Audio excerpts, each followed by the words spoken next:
Tell us a little bit about that 13th district. This show really circulates pretty much in central Illinois, Right. and where is that? Well, typically the way I describe it is it's where the Museum of Science and Industry is, because everybody who's visited Chicago pays a visit to that area, Museum of Science and Industry. But it encompasses Hyde Park, which includes the University of Chicago, South Shore, which is adjoining largely middle-class African-American community, all along the lake, and then it runs west all the way out into Midway Airport. So it's a very diverse district. It's got some relatively well-to-do areas in it, including Hyde Park. It's got some very poor neighborhoods like Inglewood. And part of what makes it interesting and exciting to represent the district is I think that it captures the great diversity that exists in the city of Chicago. We've got whites, blacks, Hispanics. We've got an increasing Palestinian community over on the west side of the district, Lithuanian contingent over on the west side of the district. So there are a lot of diverse interests that I need to represent, and I think that makes it an interesting district to come out of. Tell us a little bit about yourself. What brings you to this point in your life? Right. Well, I am not a Chicago native. I actually came to Chicago after college because I was interested in community organizing. I was one of those idealistic kids caught in a 60s time warp, even though it was the 80s, and so decided to look around for a community organizing job. There were a group of churches in Chicago that were interested in hiring somebody to help the Calumet region, where there had been a lot of steel plant closings and there was great unemployment and problems in the area. And so I worked there for 3 years, went back to law school, but my heart was very attached to Chicago, and I continued to be interested in public interest work. So after I got out of law school, I worked as a civil rights attorney, did some political work, organized something called Project Vote, which was a major voter registration drive in 1992. We registered over 100,000 new voters, mostly minority and low-income voters. And given that interest, when this seat came up, some folks asked me if I'd be interested in running, and I went ahead and gave it a shot. Partly because I think that a lot of the action right now really is in state politics. With devolution, the federal government is increasingly providing the states more responsibility and greater latitude in shaping social policy. And so I think this is a wonderful laboratory to work in. You make it sound very ideal. As a social activist and a guy who cares about people who are down, what does that make you concerned about with the opportunities in the state legislature? Well, my top priorities when I came down here, I think, are priorities for a lot of your viewers. I think that education ends up being an absolute priority for the people in my district. The Chicago Public Schools historically have not done a great job in preparing our young people for the jobs of the future. I think that we've made tremendous progress in the last couple of years, particularly on the administrative side, eliminating some of the waste, tightening things up. But I think what's going on in the classroom is still a problem. Young people still aren't performing at a level that makes them competitive globally. So I think that continues to be a major issue. And part of that is funding, and part of it is also creating mechanisms of accountability for teachers, for parents, for students, so that everybody is interested in a good product at the end, which should be young people who can read and write and perform at a level that they need to compete in the economy. So that's a major concern. I was very interested in welfare reform coming down because the year I came down, 1996, was the year that the state of Illinois had to design its new welfare program in the wake of the federal new federal law ending welfare as we know it. And I was fortunate to be able to be one of the major negotiators with the Republicans to design a program that I think ended up being one of the better ones in the country.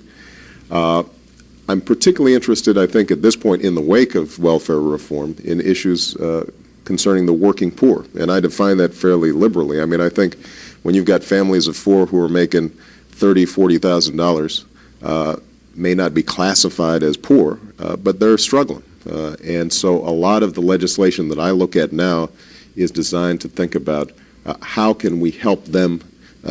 These are folks who are working, they're playing by the rules, but they're still struggling. And so when you look at issues like daycare, health care for the uninsured, a lot of people who are working full-time, maybe 2 or 3 jobs, still don't have health insurance. I think that is a major issue.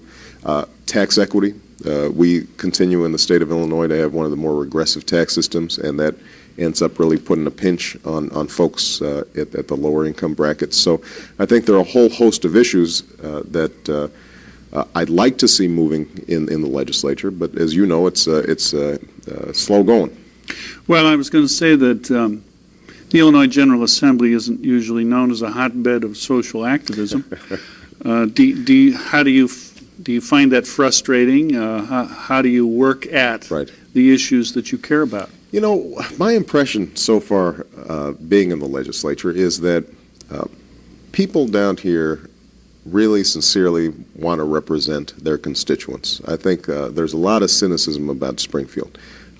Some of it is justified, and I think a lot of it is unjustified. I think my impression is that the vast majority of legislators want to do the right thing, but they're also concerned about politics, and they want to preserve their seats. What that means is if you can create programs that are not too risky for legislators, for example, on welfare reform, if you can argue to some of my Republican colleagues that if we set up programs like Work Pays, which provides additional money for welfare recipients who are working to give them an increased incentive to work, they can keep more of their paycheck without losing their welfare benefits. A program like that uses market incentives can be sold to Republican constituencies as a smart way to get people off welfare. If you can create programs like that that they can sell to their district, then oftentimes they're open to doing the right thing. I think what is difficult is when you propose programs in this environment that cost a lot of money. The fiscal constraints that exist in the state, even at a time of surplus, are considerable. I think everybody is looking for a little bit more money. Corporations want more tax breaks. State employees want pay raises. You're always battling in terms of how you're dividing the pie, and oftentimes it's those people who are least organized, and that tends to be the working poor and the folks that I talked about, who are least represented in that process, and that can be frustrating when we start getting to budget issues. A lot of times I think our priorities as a state don't reflect, I think, the interests of the majority of the citizens.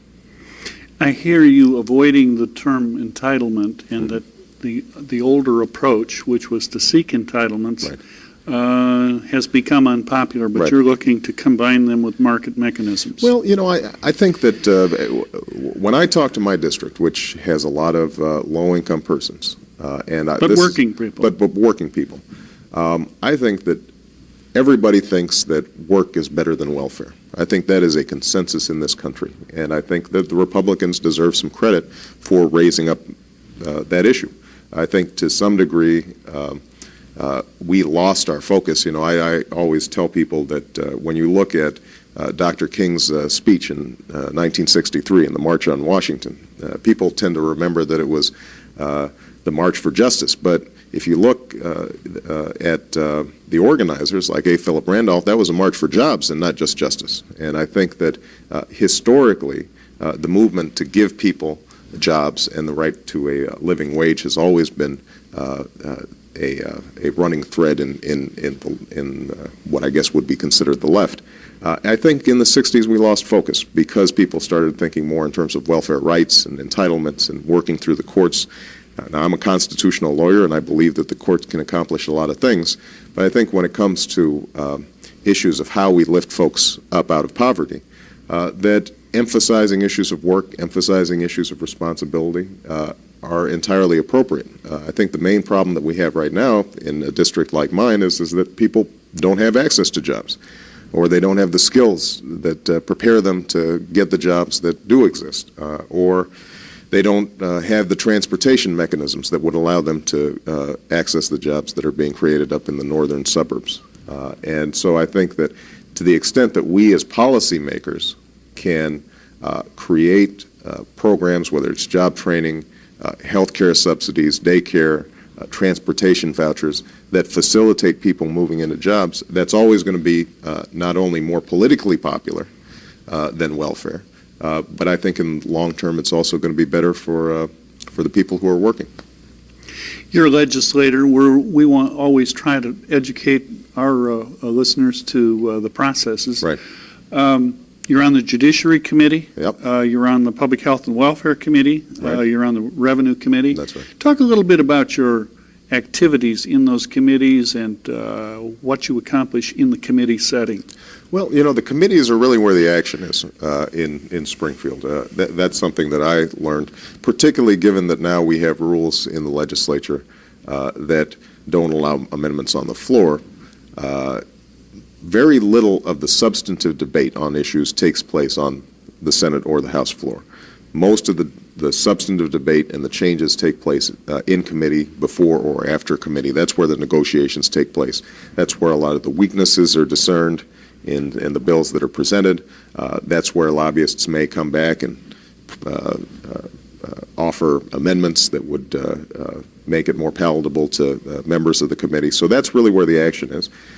Public health and welfare obviously concerns itself mostly with issues of welfare, health, the Department of Human Services, public aid, a whole host of those issues. The Revenue Committee is primarily concerned with taxation, where we're raising our money. And so I've been very interested in that committee, primarily because of my interest, as I said, in creating greater tax equity in the state. And the Judiciary Committee is where we hammer out issues related to crime, and as well as the civil law. On all those committees, I have certain frustrations being in the minority. It's always better being in the majority. And so, just to give you an example, on the Judiciary Committee, we see a lot of bills in committee that purport to be tough on crime, but probably are not particularly intelligent or designed to actually reduce crime, but are more designed to make a particular colleague of mine look good in the upcoming election. And fortunately, we have a Republican chair who's very fair and very thoughtful, Carl Hawkinson, who chairs the Judiciary Committee. And oftentimes in committee we can bottle up some of the more egregious demagoguery that often takes place around issues of crime. But that can still be a very frustrating committee to be on. I want to come back to that revenue matter that you raised, because it's an enduring one. Right. We are, and most Illinoisans perhaps wouldn't acknowledge this explicitly, but we're really a low-tax state. Right, very much so. And this is a problem I assume you're thinking of long-term that you seek to address. What's the direction of your thinking about changes in revenue legislation? Well, part of it, I think, is the mix of taxes that we as a state rely on. Illinois is a low-tax state in the sense that we have a very low flat income tax, much lower than many of our neighboring states. And also it's a flat tax. And so that keeps our income taxes relatively low. And on April 15th, when you're looking at those big federal bills, usually you look at your state bill and you're relatively happy in comparison. But we have great reliance on property taxes. And we also have a big reliance on sales taxes. And as a consequence, we tend to have a regressive system that relies a lot on those taxes that the poor and the wealthy both have to pay, as opposed to the income tax where the more you make, the more you pay. I would tend to favor a greater emphasis on the income tax because I think over the long term it's more equitable. And it would also capture some of the tremendous gains in income that people have made over these last 10 years in the booming economy. I'd also probably like to introduce some slight progressivity in the income tax, and I know that people at the federal level, like Steve Forbes, have floated the flat tax at the federal level, and I think that the flat tax has some things to commend for it. It's simple to administer, but I think that for a family of four making $30,000 a year to be paying the same rate as a family of four making $300,000 a year is probably not equitable. And I think that we could create a system that would not put a big pinch on the wealthy in this state, but would provide some relief to those folks who are making a little bit less. And I think that's the kind of fairness that makes sense to most folks in Illinois. One of the things that the sales tax doesn't cover very well is services. Yeah. And we're an increasingly service-oriented economy. That's exactly right. I mean, in Chicago, that's where all the action is. And I will say, as a lawyer and as a consequence, a member of the service profession, that many of my colleagues in the law and accounting and banking resist vigorously any thought of extending the sales tax to services. But I think that that's probably a direction that we should move in. There's no reason why those people who are purchasing such services shouldn't have to pay the same sort of taxes as somebody who's buying a loaf of bread in the supermarket. Let's turn our attention to your constituents. Mm-hmm. A lot of constituents expect service from their legislator, the kind of little solving problems with government, which we call casework. Right. How much of your time and effort goes into that activity? You know, we spend a lot of time on that, partly because historically a lot of the casework in Chicago was done by the aldermen. And so the state legislators didn't have as much responsibility for doing that unless somebody was dealing directly with the state agency. Increasingly, though, what I find at least is that the aldermanic organizations are not as strong as they used to be. And a lot of times we use our office essentially as a clearinghouse, not just for state services that are provided, but for people who are looking for some sort of government help. So if somebody needs something on Social Security, we'll refer them to the right direction. Somebody needs some help on their house doesn't have electricity, we'll provide help on that. I think that's one of the more gratifying responsibilities, actually, of being a legislator, is being able to provide some direct help to people in a no-nonsense way, cutting through some bureaucratic red tape. I enjoy the fact that in my office, if we call any organ of government in the state, they will generally answer our phone, answer our call, and we can help our constituents avoid a lot of time and trouble. That's interesting because you come out of a kind of an independent Democrat tradition, and in the good old, bad old days, sometimes you'd get shut out of that kind of service from the city or the county. Right. But you find them helpful. Well, you know, I think that the environment of politics in Chicago has changed. I think that when there was the strong machine, oftentimes just getting simple service like garbage pickup was dependent on how supportive you were of that machine. I think that there has been a professionalization of City Hall. I think there has been a professionalization of most of the offices in government, and I think that's been a good thing. I think that generally you can access services for basic stuff just by calling the office and making sure that they're doing their job properly. I think that where the problems still come in have to do with issues of politics and controversy around, let's say, development issues. That's oftentimes where the insiders still have great advantages over the outsiders. And if you're independent, oftentimes you may clash with those offices around particular development issues that are coming up in the community. Part of the old machine was in the African American community. Yep. And one of your predecessors some years ago gave me kind of an interesting statement, and I want to share it with you if I can. This was from Senator Richard Newhouse a few years ago.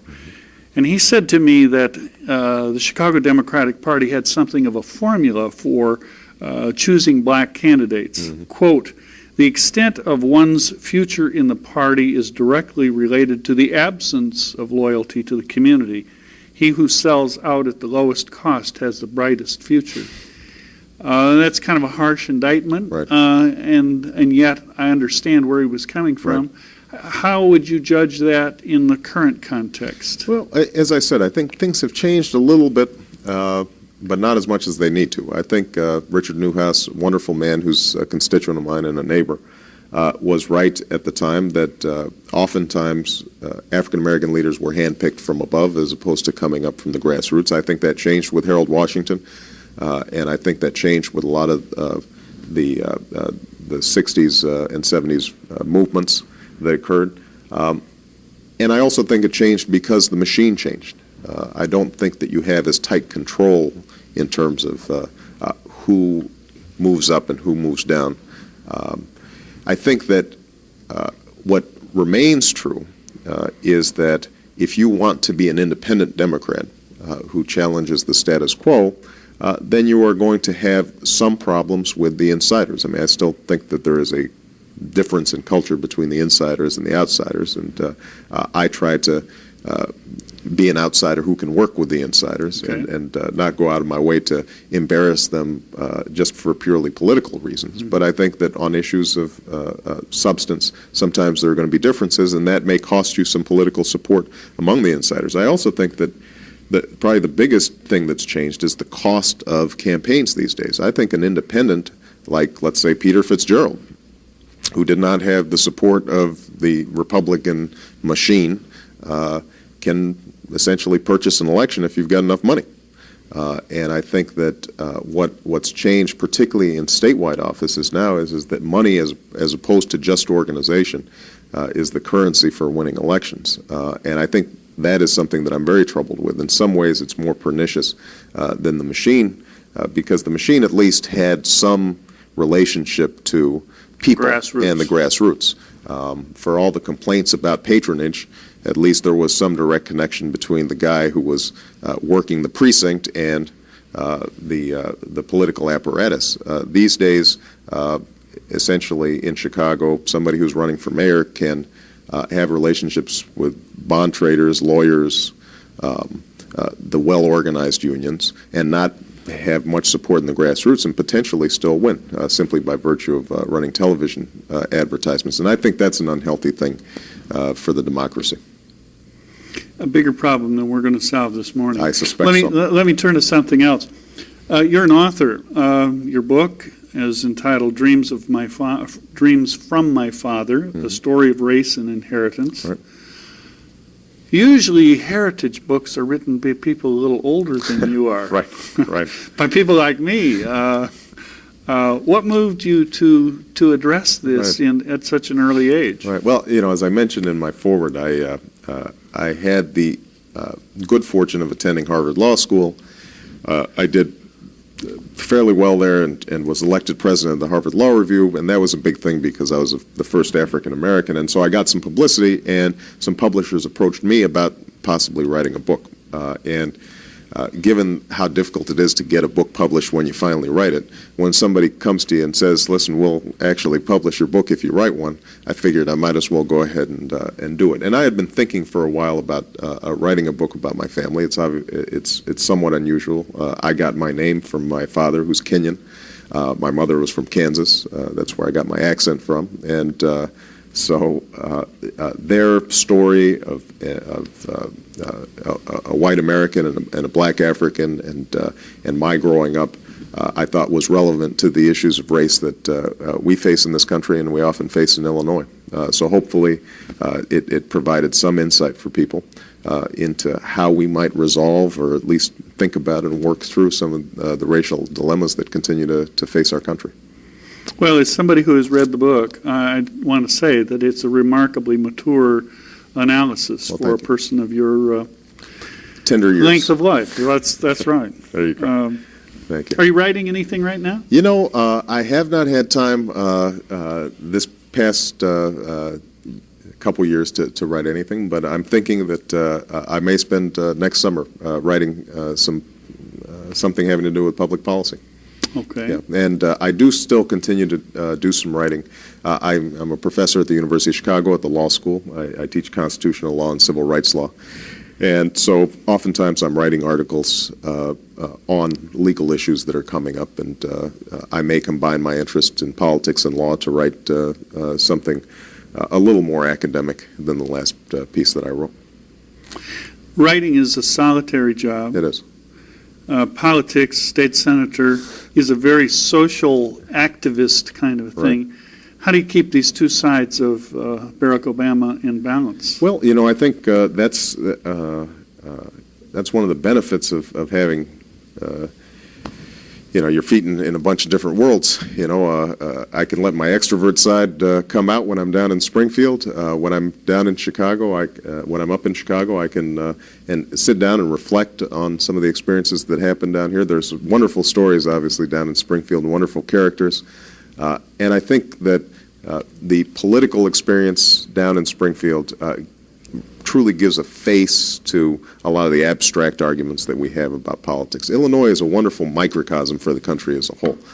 It's north-south, it's urban, rural, it's black-white, and so being here down in Springfield, I think, gives you a wonderful lens through which to view a lot of the issues that we face in this country as a whole, and it's a terrific thing to write about when I've got a little more time.